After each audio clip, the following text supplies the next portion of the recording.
If you're looking to start an online business, drop servicing agency is one of the best options out there. And there's currently two ways to earn money with this service-based business. First is traditional drop servicing, where you resell other freelancer services, put a margin on top, and earn money. And second way is actually using AI to create some kind of a service-based delivery that you can then sell to clients. So you're not even using freelancers, you're using AI tools and then reselling that as a service to clients. Okay, here's a simple flow. A client pays for the service, you assign the work to a freelancer or your team or AI tool that you can actually control yourself. For example, copywriting. Let's say you get a client for copywriting. You can use ChatGPT or Grok or another AI software, actually create all that copywriting work and then sell it to a client. Equally, you could find a freelancer who creates the copywriting content that you can then resell to your clients. Then once the work is completed, you deliver it to your client under your own brand. So you're basically the front man or the front woman of this business. So what you control in here, you control communication, pricing, delivery process, and client experience. A lot of people have this misconception that drop servicing is just linking freelancers with clients, but that's not true, because typically you would not even tell your client that you have a freelancer or let alone AI in the background doing this work, okay? You would just say that you have an agency or you as a person is providing a particular service. Could be graphic design, web development, AI services, could be cybersecurity, whatever the service you want to provide. Before we get into the next steps, remember this: you don't need to be an expert in the service that you're offering. You just need to understand what you're doing, and your job is communication, marketing, managing clients, and delivering results. But of course, you need to get your own clients. That is why I really like this business model, and that is why I've been talking about this business model for the last couple of years, because you can offer services in graphic design, video editing, web development, AI services, and a lot more stuff, because you don't need to actually do the work. Either you get a freelancer or you get an AI tool. For example, Wondershare have AI tools for AI video editing. Okay, there is AI tools for music production, there is AI tools for copywriting, and there is tons of freelancers as well. So I don't need to be an expert in any of these services. I just need to find a client who needs a service, and then I can basically fulfill it either using AI drop servicing, or using traditional drop servicing using freelancers. With that in mind, let's start with step number one. This is your complete drop servicing with AI and without AI guide. So first thing is you need to choose your niche. Niche is the service that you're gonna be offering. You can technically offer physical services, okay? Some people offer like remote cleaning using drop servicing, but I don't really like that. I like digital services because then you can work globally. You can find clients in the US, in the UK, in Australia, New Zealand, in Western Europe, in Hong Kong, whatever. You can offer and you can work completely globally. Doesn't matter where you are. And this business model, of course, scales a lot bigger and better. With that in mind, here are common digital drop servicing niches. Okay, so we've got video editing, YouTube editing, social media, Instagram, Pinterest, TikTok management, content writing, copywriting, graphic design, website editing, translations, Amazon or eBay listing optimization, podcast editing, thumbnail editing. By the way, I've actually offered this as a service and worked with clients with vast majority of this stuff. Video editing, I've done. YouTube editing, I've done. Social media management, I've done. Instagram management, I've done. Content writing, yes.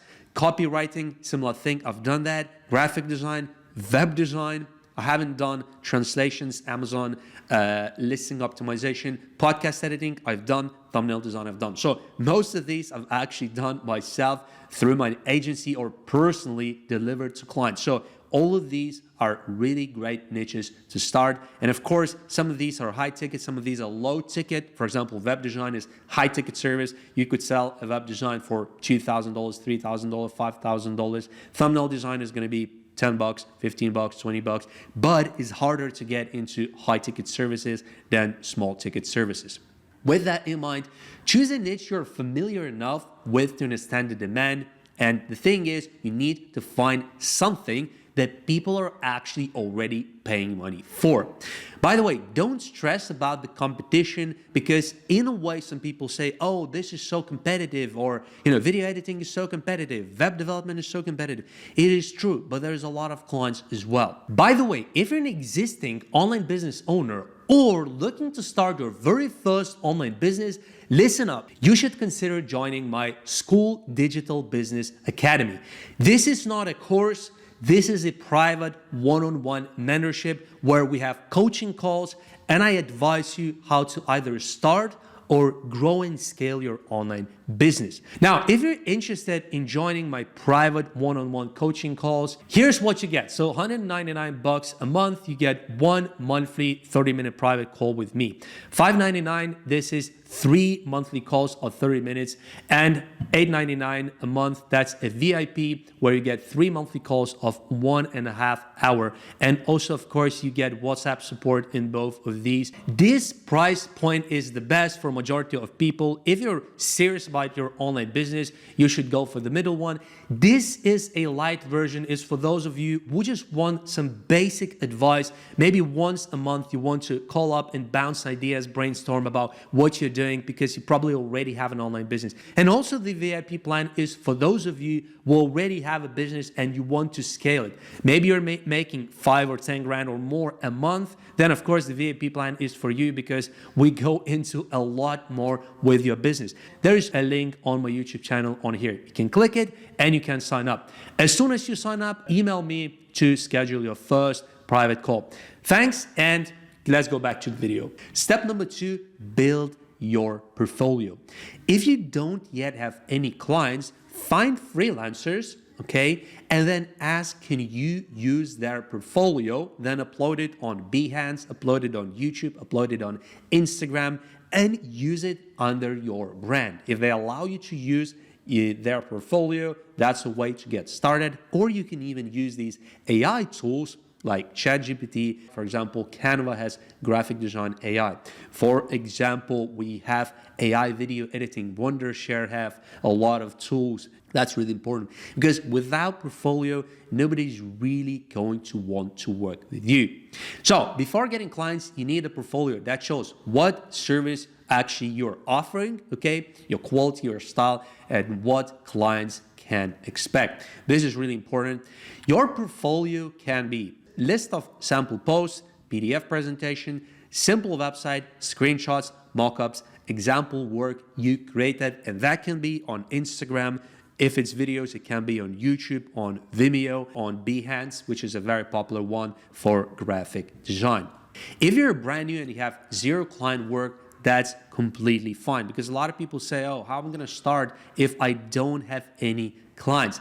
Another thing is that you can offer, if you have no clients and you completely are beginner to this business model, to offering services, you can actually offer something completely for free. So you can post in some Facebook groups where business owners gather, okay? And you can post a question. For example, I'm starting my social media management agency, or I'm starting my video editing agency. I'm starting my copywriting agency. Can I create you some free content? Can I create you a free website? Can I create you some free sample designs that you can then use as your portfolio? This is, again, a great way to build portfolio for a real business, okay? If they want you to help, they might even pay you later. You never know if you deliver a good work. So you're not pretending to have clients, you're simply showing what you can deliver. Later, with that, once you have a portfolio, you can close real clients, and then you can replace that with your portfolio. Step number 3 is build your team. That is either freelancers or that is yourself together with AI. Okay, because these days, like I said, AI drop servicing is picking up speed, and just a few months ago, I was thinking, is drop servicing actually going to be around in the next years ahead? And I realized that actually this business model is more viable than ever right now, because now as a single individual, I can work with multiple clients in various niches just by using AI. For example, there is now website builders that can create a website in literally just a few clicks. Whether that is with Wix, whether that is with Hostinger and similar platforms, I click a couple of buttons and I can create a website for somebody completely with AI, with content, and I can charge them, let's say, $500. It's gonna take me like 10 minutes to create. So yeah, AI-powered drop servicing is here to stay. With that in mind, building your team, whether it's freelancers or AI, is completely different. So if we're talking about simple, low effort, low ticket stuff, AI is perfectly fine. Okay, you can do a lot of low ticket stuff. But as we move towards super expensive work, freelancers is still a better option. Let's just say a simple short form video editing. There's tools out there that you could create shorts for podcast, okay? It's very easy. You just upload a podcast and there's AI tools that will basically create you a ton of shorts with AI from some podcasts. It's gonna take literally just a few seconds, okay? You can do that, but when you look at the quality of those shorts, they're gonna be questionable at best. But the freelancers can actually do a much better job. So they may watch the full podcast. They may actually understand what the podcast is about. They may have a taste for how these shorts should look like, how to edit them so they actually get views. So yes, AI can work for low ticket stuff, but for high ticket stuff, freelancers is probably still a better option right now and probably for the next couple of years. With that in mind, if you are actually gonna be hiring freelancers, here's how to find them. So Upwork, Fiverr, there is this website, Online Jobs, and you have Facebook, or of course, posting it on job boards. This is very, very important.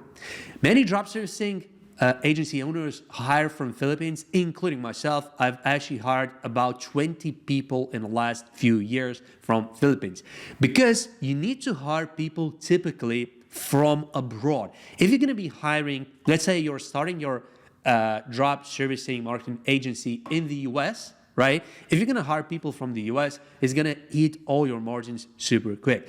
So it's better to actually, if you have an online agency, it's better to just hire people from abroad. And typically, you're gonna hire from India, from Philippines, from Africa, and stuff like that. But I found that Philippines is great because they're excellent in English. They have strong work ethic. They're reliable.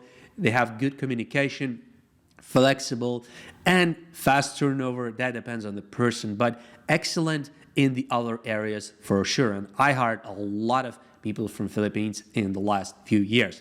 So here's the exact process. You want to post a job that offers a project-based approach. So like I said, it can be on Upwork, it can be on Fiverr, it can be on Online Jobs. Then you filter applicants and choose a few of them, and then agree a fixed price per project. What is really important as well is you need to understand if they're good by basically reviewing their portfolio. That is really, really important, okay? And if the portfolio is good, you can also ask them to basically use their portfolio as your marketing materials. Why would freelancers want to work with you? Why don't they just find the clients directly? Well, the reality is that most freelancers, they're not good at finding clients because they're always working in their craft. So let's say you're a web developer. You probably are not going to be great at getting web development clients. You're going to be great at developing websites. Step number 4, build your online presence. So if you want to build it as a pure agency, then you need to create the agency appeal. You have to look like you're an agency, okay? But there is another approach as well, doing it as a personal brand. So you create all the assets or the portfolios and everything under your personal brand. This is what I'm doing right now. I don't even need my agency websites anymore. But when you're starting out, if you don't want to do this under your personal brand, if you don't want to be the front man, you can just create a brand. For example, let's say video Kings or Web Design Mastery or whatever. These are two different options: personal brand versus brand name. Both of these can work, but whichever you want is up to you. So what you might want to create once you go for either of these approaches: Instagram page, Facebook page, LinkedIn profile, X profile or Twitter, and a simple website or landing page. Now, again, this is really important. If you're doing it as a personal brand, you can just have a portfolio set up in one place, okay? Could be on Instagram, could be on YouTube, could be on Facebook or LinkedIn. Just one page and you can directly start connecting clients. If you're doing it more like an agency, okay, you're creating a website, you're creating social media posts and stuff like that, this looks more professional. You can typically charge more. Usually clients will expect that you have a few social profiles, that you have a website and stuff like that. So bear in mind that. Moving on. Your website or landing page, if you create, should include clear overview of what you're offering, your portfolio, contacts, really important. Sometimes I go over some websites of competitors or people who want to consult with me or people who want to mentor with me, and I go on the website and I can't find the contact details, or it's at the very bottom, it's very hard to find. It's not good. Do not do that. And also, if you have testimonials or some reviews, these are really important as well. This builds trust and makes your business look a lot more professional. Step number 5 is getting clients. First place where you can find clients is actually online freelancing platforms such as Fiverr, such as Upwork, such as classified websites as well, where people actually post jobs, okay? On Upwork specifically, if you register as a freelancer, you can actually browse jobs that people are posting as clients. On Fiverr, you can't really do that, but what you can do is you can create your profile for a particular service, whether you're gonna fulfill it with AI or with freelancers, it doesn't matter. You could create, for example, a listing for thumbnails, price it at $15. If somebody buys it, find another supplier on Fiverr who does it at $5, and if somebody buys it, you buy it from another supplier, you order it there, and you deliver it to a client. Super simple. So you're doing back-to-back. Fiverr to Fiverr. You can also do Upwork to Fiverr, Fiverr to Upwork. Upwork is also excellent, like I said, because you can actually not only find freelancers that you can basically work with, but also you can actually apply to clients directly, browse job posts, send proposals, and stuff like that. This is absolutely amazing. With that in mind, these are one of the fastest ways to find first clients. Now, after you get a few clients from these platforms, there's of course more ways to get clients. And DMing business owners on Instagram is a good way. But from my experience, the best place to get clients is actually by finding their contact info and then directly sending them an email or calling them up. This is really important. Now, out of these options, personally, I think email marketing and cold calling direct to business is the most effective, but Instagram DMs can work. LinkedIn DMs, not so sure if it works that well coming into the next year and the years ahead, because people have so much spam on LinkedIn, they stopped replying. Twitter, again, you can reach out to people on Twitter, but I'm not sure if it works that well for drop servicing business. Again, what you want to do when you're doing that, your goal is simple. You want to book a call, or if you're not good at speaking to somebody on a phone call or a video call, then try to close it directly in chat. But I'll be honest, if you're trying to sell an expensive service, let's say a website design for a couple of $1,000, $5,000, whatever, you really want to book a call because nobody's going to spend that much money through just talking to somebody on the chat. If it's a service that is, for example, I don't know, a few $100 or $20 or whatever, chat is absolutely fine. Get their WhatsApp number, talk to them, you will be fine. And then step 6, deliver the work. This is the last part. So once you've done all of the above, you then, of course, need to deliver the work. So once you get a client and the client says yes, the delivery process begins. Your goal here is to create a smooth and really, really good way for your clients to work with you. They ideally are happy, ideally they're gonna come back to you, and ideally they're gonna refer you to other people. Another thing that is really important and that I stress in a lot of my videos in the past when it comes to drop servicing, ask for a prepayment. Whether it's 20% or 30%, get that money up front and then use that money for your freelancers. And that way you're not gonna be risking your own money. Do not go into a position where you're paying freelancers or even AI tools out of your pocket and then hoping that your clients will pay in the future.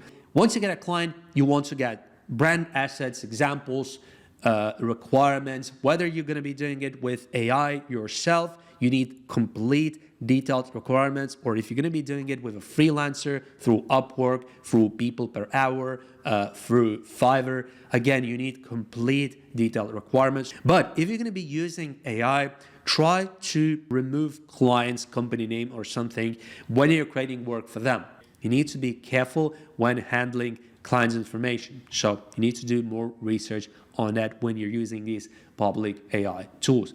With that in mind, once the job is done, you need to review whether it was good, whether AI did it or a freelancer did it. And with that in mind, then you need to basically act on that work. So whether it's good and you can send it to a client, or you need to make some changes, whether through AI or through a freelancer, then you can send it back and say, oh, can you change this? Can you change that? This is not ready. Then you deliver the final work once you're happy with that. If your clients still want some revisions, it's totally fine. Typically on Fiverr, on Upwork, and similar marketplaces, you can actually send revisions that freelancer will do at no cost. Typically, need to check how many revisions the freelancer is offering. If you're doing it with AI, then of course, you can just do it again, and AI will do it.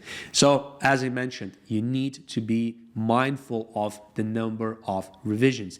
And then the good thing is, once the project is done, you can add all that stuff into your portfolio, which is again, super, super amazing. Then also ask for a testimonial if you can. This will help you a lot getting more clients.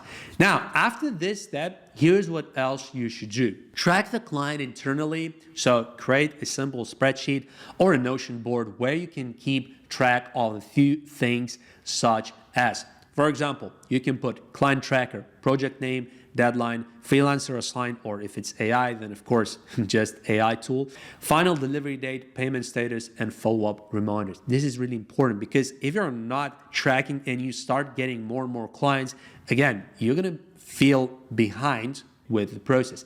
Set up a follow-up message if needed, if you're working with several clients, for example, for payment reminders and stuff like that. And after the delivery, you want to check in with the client, whether they're happy or not. Maybe they want to work on something else. Maybe they have more work for you. So this is really important. Build that trust, build that relationship when you get your very first clients. Also, what you want to do after you worked on several projects and several clients, you may want to save some templates, some structures, and try to create a system for delivering work. For example, just to give you a simple example, maybe you create a Google Drive folder for your clients. Okay, maybe you create a Google Drive folder for your freelancers. Maybe you create a Google Sheet. Maybe you use a CRM. Whatever you want to do, think about how can you automate as much of this process and make it repeatable, both for your freelancers and also for your clients. This is really important, and this can streamline and get into a system where you're building it into an agency where you need to do less and less and less work. If you're using freelancers, again, you want to make sure that from time to time you evaluate their performance. And sometimes you may even want to go into a better freelancer later on. Once you can afford, hire a full-time freelancer for whatever the niche you want: video editing, graphic design, web development, AI services, whatever. You want to get very high quality people at reasonable cost. I would suggest don't go for the very cheapest freelancers out there, because if the quality is bad, typically you're not going to build a reliable agency. So with that in mind, what is very important is improve your offer based on client feedback. So once you delivered a few projects, once you got a few clients, you want to see, okay, is the service that I'm offering actually good? Maybe there's improvements to be made. And also, if you're using an AI tool, see if the AI tool is actually giving you good quality work. Again, this is important, whether you're doing traditional drop servicing or whether you're doing AI drop servicing. This is why step number 6 is so important. This is where the trust is going to be built. Your clients, ideally, they coming back for more work, referring you to others, leaving you great reviews and testimonials, hiring you for retainer packages. This is super important. You want to deliver one-off projects and then ask your clients, would you consider working with monthly or yearly or whatever subscription? And finally, great delivery turns your agency from one-time side hustle into a scalable business. Over time, this can become a predictable agency that can scale, a predictable system that can scale. One client, one project, one testimonial at a time. You can grow your agency from a side hustle into full-time income business. Of course, you need to work on it. And the good thing about drop sourcing, what I really like, that it's an officeless agency. You can start by not having employees, by just using freelancers. You can even use AI these days, because I showed you in this video just how powerful an AI or traditional dropshipping can be. So follow these steps, stay consistent, and you can get your clients faster than you think. With that in mind, if you're interested in more drop servicing videos or online business tutorials, check out my channel.